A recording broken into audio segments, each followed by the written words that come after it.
Kublishi buni pi baro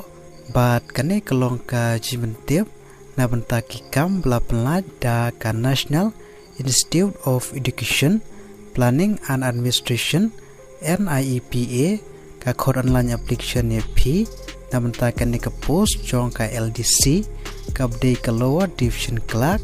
bat kabdei ru ka direct requirement basis bat kalastat pansumit ya ki application form ko jong pi kadai hadu ka kenai terik wekos arajar arpusau te parlok sampai ya kene ke video hadu banda kot ba penyo ya ki detail ba company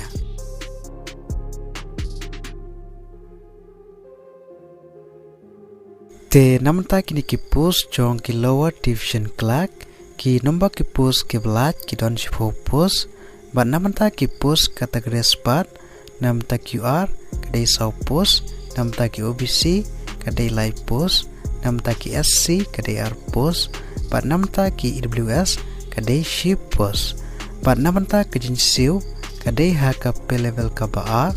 kumba kanda hajar kanda spa hadu andri fula hajar ar spa haka ship nai bat hakarta ka filam na apply kadai hakarta ka bakat pra hadu ar punya usnem karta pat namanta ki keran pule ki shim ki bela pendap ya ka kelas 12 pas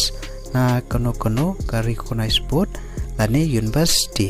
bat namanta ki skill test kadai lengba ka computer English typing speed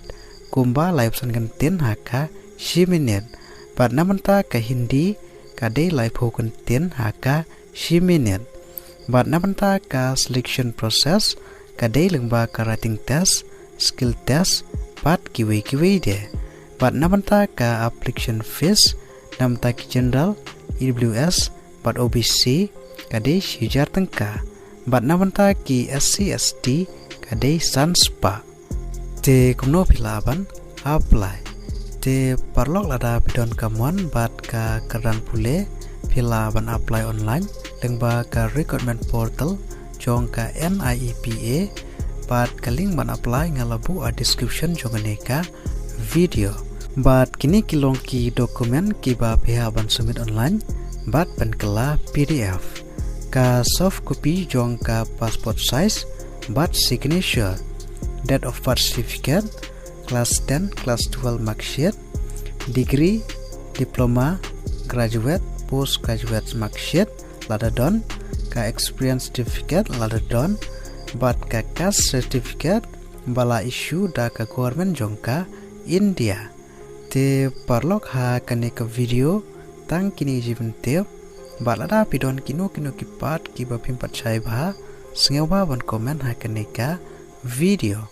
kublishibun